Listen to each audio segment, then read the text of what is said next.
ಆತ್ಮೀಯ ಬಂಧುಗಳೇ, ಶ್ರೀಮದ್ ಭಗವದ್ಗೀತೆ ತತ್ವ ವಿವೇಚನಿ ಟೀಕಾ ಅಧ್ಯಾಯ 6 ಆತ್ಮ ಸಂಯಮ ಯೋಗ. ಇದರಿಂದ 25ನೇ ಶ್ಲೋಕವನ್ನು ತಿಳ್ಕೊಳ್ತಾ ಇದ್ವಿ. ಓದ ಭಾಗದಲ್ಲಿ ನಾವು ಏನು ತಿಳ್ಕೊಂಡ್ವಿ?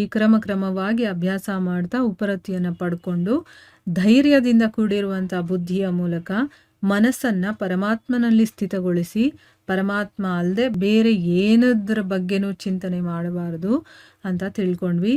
ಮತ್ತೆ ಪ್ರಶ್ನೆ ಇತ್ತು, ಏನು ಕ್ರಮವಾಗಿ ಉಪರತಿಯನ್ನು ಪ್ರಾಪ್ತ ಮಾಡಿಕೊಳ್ಳೋದು ಮತ್ತೆ ಧೈರ್ಯಯುಕ್ತ ಬುದ್ಧಿಯಿಂದ ಮನಸ್ಸನ್ನು ಪರಮಾತ್ಮನಲ್ಲಿ ಸ್ಥಿತವಾಗಿಸೋದು ಅಂತಂದರೆ ಏನು ಅಂತಂದ್ಬಿಟ್ಟು. ಸೊ ಅದಕ್ಕೆ ಉತ್ತರವಾಗಿ ನಾವು ತಿಳ್ಕೊಳ್ತಾ ಇದ್ವಿ, ಏನು ಮನಸ್ಸಿನ ಮೂಲಕ ಇಂದ್ರಿಯಗಳನ್ನು ಬಾಹ್ಯ ವಿಷಯಗಳಿಂದ ದೂರ ಮಾಡಿ ಆ ಮನಸ್ಸನ್ನು ಭಗವಂತನ ಚಿಂತನೆಯಲ್ಲಿ ತೊಡಗಿಸೋದು. ಆದರೆ ಅದಕ್ಕೆ ಒಪ್ಕೊಳ್ಳೋದಿಲ್ಲ, ಅದು ಏಕಾಗ್ರತೆಯಿಂದ ಅದನ್ನು ಮಾಡೋದಕ್ಕಾಗೋದಿಲ್ಲ. ಯಾಕೆ ಅಂತಂದರೆ ಅದರ ಅಭ್ಯಾಸ ವಿಷಯೇಂದ್ರಿಯಗಳಾಗ್ಬಿಟ್ಟಿರುತ್ತೆ, ಹೊರಗಡೆ ವಿಷಯಗಳಲ್ಲಿ ಅದಕ್ಕೆ ಅಭ್ಯಾಸ ಆಗಿಬಿಟ್ಟಿರುತ್ತೆ.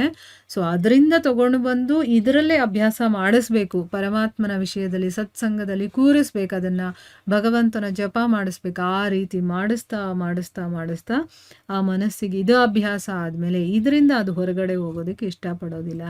ಇಷ್ಟೇ ಇರೋದು, ತುಂಬ ಈಸಿಯಾಗಿದೆ. ಈಗ ನಮ್ಮ ಮನಸ್ಸು ವಿಷಯಗಳಲ್ಲಿ ಮುಳುಗಿದೆ, ಅದನ್ನು ತಗೊಂಡು ಬಂದು ಭಗವಂತನ ಒಂದು ವಿಚಾರದಲ್ಲಿ ಅದನ್ನು ಮುಳುಗಿಸ್ಬೇಕಷ್ಟೇ. ಆ ಕೆಲಸ ಒಂದು ಮಾಡಿಬಿಡ್ತು ಅಂತಂದರೆ ಸಾಮಾನ್ಯವಾಗಿ ಅದೇ ಮಾಡ್ಕೊಂಡು ಹೋಗುತ್ತೆ, ನಾವೇನು ಕಷ್ಟಪಡಬೇಕಾಗಿಲ್ಲ. ಯಾವ ವಸ್ತುನಲ್ಲಿ ಅದು ತೊಡಗೋ ಅಂತ ಅಭ್ಯಾಸ ಆಗಿಬಿಡುತ್ತೋ ಅದರಲ್ಲಿ ಅದು ಒಂದಾಗ್ಬಿಡುತ್ತೆ. ಇದು ಸಹಜವಾಗಿ ದೂರ ಆಗೋದಕ್ಕೆ ಇಷ್ಟಪಡೋದಿಲ್ಲ, ಇದು ಮನಸ್ಸಿನ ಸ್ವಭಾವ. ಅದನ್ನು ಹಿಮ್ಮೆಟ್ಟಿಸುವಂತಹ ಉಪಾಯ ಏನಪ್ಪ ಅಂದರೆ, ಈಗ ವಿಷಯಾಸಕ್ತಿಗಳಲ್ಲಿ ಅದು ಮುಳುಗಿರುತ್ತಲ್ವ, ಅದರಿಂದ ಹೊರಗಡೆ ಬರೆಸೋದು ಹೇಗೆ ಅಂತಂದರೆ, ಮೊದಲಿನ ಅಭ್ಯಾಸಕ್ಕಿಂತ ವಿರುದ್ಧವಾದಂತಹ ಹೊಸ ತೀವ್ರವಾದಂಥ ಅಭ್ಯಾಸ ಮಾಡೋದು. ಈಗ ಅದಕ್ಕೇನು ಅಭ್ಯಾಸ ಆಗಿದೆಯೋ ಅದನ್ನು ಬಿಟ್ಟು ಬೇರೆ ಅಭ್ಯಾಸ ಇದೆಯಲ್ಲ ಅದನ್ನು ಜಾಸ್ತಿ ಮಾಡಬೇಕು.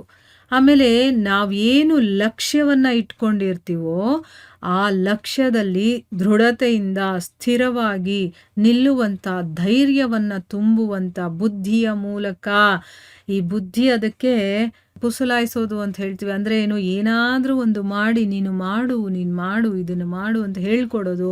ಅಂದರೆ ಏನು, ಒಂದು ಒಳ್ಳೆ ರೀತಿಯಲ್ಲಿ ಹೇಳಿಕೊಡ್ಬೇಕು. ಆಮೇಲೆ ಅದಕ್ಕೆ ಕೇಳಲಿಲ್ಲ ಅಂತಂದರೆ, ಇಲ್ಲ ನಾನು ಮಾಡೋದಿಲ್ಲ, ಭಗವಂತನ ಕೆಲಸಗಳನ್ನು ನಾನು ಮಾಡಲ್ಲ ಅನ್ನುತ್ತೆ ಮನಸ್ಸು. ಸ್ಟಾರ್ಟಿಂಗಲ್ಲೇ ಅದು ಒಪ್ಕೊಳ್ಳೋದಿಲ್ಲ. ಆವಾಗ ಬೆದರಿಕೆ ಹಾಕಬೇಕು, ಇಲ್ಲ ಹೀಗೆ ಮಾಡಬೇಕು, ಇಲ್ಲ ಅಂದರೆ ದೇವ್ರು ನಿನ್ಗೆ ಹಿಂಗೆ ಮಾಡು, ಏನೋ ಒಂದು ಹೇಳಿ ಅದಕ್ಕೆ ಹೆದರಿಸ್ಬೇಕು, ಇಲ್ಲ ತಡಿಬೇಕು, ಇಲ್ಲ ಸಮಾಧಾನವಾಗಿ ಹೊಸ ಅಭ್ಯಾಸದಲ್ಲಿ ಅದನ್ನು ತೊಡಗಿಸ್ಬೇಕು. ಈಗ ಜಪ ಮಾಡೋಕ್ಕೆ ಕೂರಿಸಿದಾಗ ಜಪ ಇಷ್ಟ ಆಗೋದಿಲ್ಲ, ಆಯಿತು ಭಗವಂತನ ವಿಚಾರದಲ್ಲಿ ಇನ್ನೇನಾದರೂ ಬೇರೆ ಅಭ್ಯಾಸವನ್ನು ಮಾಡಿಸ್ಬೇಕು.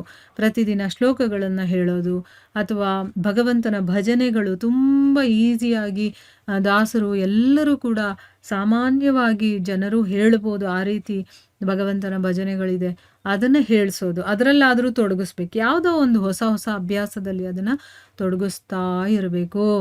ಧೈರ್ಯಗುಂದೋದ್ರಿಂದ ಅಥವಾ ಅವಸರ ಮಾಡೋದ್ರಿಂದ ಕೆಲಸ ಆಗೋದಿಲ್ಲ. ಅಲ್ಲಿ ಧೈರ್ಯ ಗೆಡಬಾರ್ದು, ಆಗೋದಿಲ್ಲ ಅಂತ ಆಗಬಾರ್ದು. ಈ ಬುದ್ಧಿ ಅನ್ನೋದು ತುಂಬ ಚೆನ್ನಾಗಿ ಕೆಲಸ ಮಾಡಬೇಕಾಗ ಮನಸ್ಸನ್ನು ಪುಸಲಾಯಿಸೋ ಕೆಲಸ ಮಾಡೋದೇ ಬುದ್ಧಿ. ಇಲ್ಲ ನೀನು ಮಾಡಿ, ಇವತ್ತು ಏನೂ ಆಗೋದಿಲ್ಲ, ಚೆನ್ನಾಗಿರುತ್ತೆ, ಮುಂದೆ ನಿನಗೆ ಒಳ್ಳೆಯದಾಗುತ್ತೆ ಅಂತ ನಾವು ಹೇಗೆ ಬೇರೆಯವ್ರಿಗೆ ಬುದ್ಧಿ ಹೇಳ್ತೀವಲ್ವಾ, ನಮ್ಮ ಮಕ್ಕಳಿಗಾಗಿರ್ಬೋದು ಅಥವಾ ನಮ್ಮ ಮನೇಲಿರೋರಿಗೆ ನಾವು ಹೇಳ್ಕೊಡ್ತೀವಲ್ಲ, ಆ ರೀತಿ ನಮ್ಮ ಮನಸ್ಸಿಗೆ ನಾವೇ ಬುದ್ಧಿಯನ್ನು ಹೇಳ್ಕೋಬೇಕು. ನೀನು ಈ ರೀತಿ ಮಾಡಬಾರ್ದು, ಈ ರೀತಿ ಮಾಡು, ನೀನು ವಿಷಯಗಳಲ್ಲಿ ನೀನು ಆಸಕ್ತಿಯನ್ನು ತೋರಿಸ್ಬೇಡ, ಭಗವಂತನ ವಿಚಾರದಲ್ಲಿ ನೀನು ಆಸಕ್ತಿ ಇರಲಿ ಅಂತಂದ್ಬಿಟ್ಟು ಈ ರೀತಿ ಅದಕ್ಕೆ ಸ್ವಲ್ಪ ಸಮಾಧಾನವಾಗಿ ಅದನ್ನು ಹೇಗೆ ತಿರುಗಿಸ್ಬೇಕು ಅನ್ನೋದನ್ನು ತಿಳ್ಕೊಂಡು ಅದಕ್ಕೆ ಹೇಳ್ಕೊಡ್ಬೇಕೇ ಹೊರತು ಅಲ್ಲಿ ಧೈರ್ಯಗುಂದೋದ್ರಿಂದ ಆಗಿರ್ಬೋದು ಅಥವಾ ಅವಸರ ಪಡೋದ್ರಿಂದ ಏನು ಕೆಲಸನೂ ಆಗೋದಿಲ್ಲ. ಬುದ್ಧಿ ದೃಢವಾಗಿದ್ದು ಅಭ್ಯಾಸ ನಡೀತಾ ಇದ್ದರೆ ಕೆಲವೇ ಸಮಯದಲ್ಲಿ ಮನಸ್ಸು ಮೊದಲಿನ ವಿಷಯದಿಂದ ಕಂಪ್ಲೀಟಾಗಿ ಹಿಂದೆ ಹೋಗಿ ಹೊಸ ವಿಷಯದಲ್ಲಿ ಅದು ತಾದಾಕಾರವನ್ನು ಹೊಂದುತ್ತೆ.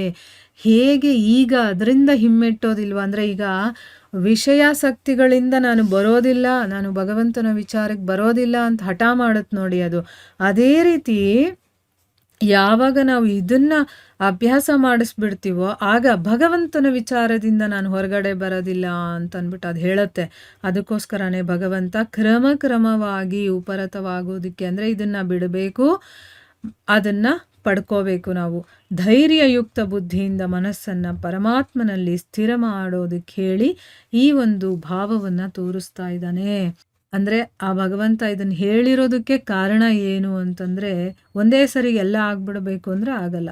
ಸ್ಟೆಪ್ ಬೈ ಸ್ಟೆಪ್ಪು ನಾವು ಅದನ್ನು ತೊಗೊಂಡು ಹೋಗಬೇಕೇ ಹೊರತು ಒಂದೇ ಸರಿ ಅವಸರ ಪಡ್ತೀನಿ ಅಂದರೆ ಅದು ಆಗೋದಿಲ್ಲ. ಧೈರ್ಯ ಹೇಳಬೇಕು ಬುದ್ಧಿ ಅದಕ್ಕೆ. ಮನಸ್ಸನ್ನು ಪರಮಾತ್ಮನಲ್ಲಿ ನೀನು ಸ್ಥಿತಗೊಳಿಸ್ಬೇಕು, ಅದಕ್ಕೋಸ್ಕರ ನೀನು ಈ ಒಂದು ಅಭ್ಯಾಸ ಮಾಡಬೇಕು ಅಂತ ಹೇಳ್ಕೊಡ್ಬೇಕು.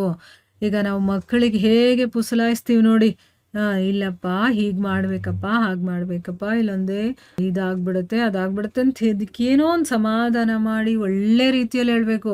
ಕೆಲವು ಮಕ್ಕಳಿಗೆ ಗದರಿಸಿ ಹೇಳಿದ್ರೇ ಅದು ಕೇಳೋದು, ಕೆಲವು ಮಕ್ಕಳಿಗೆ ಅದಕ್ಕೆ ಸಮಾಧಾನವಾಗಿ ಒಳ್ಳೆ ಮಾತಲ್ಲಿ ಹೇಳಿದ್ರೆ ಕೇಳುತ್ತೆ.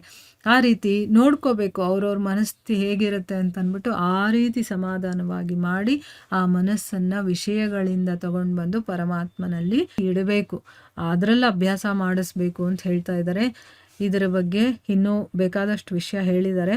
ಅದನ್ನು ನಾವು ಮುಂದಿನ ಭಾಗದಲ್ಲಿ ತಿಳ್ಕೊಳ್ಳೋಣ. ಹರೇ ಕೃಷ್ಣ.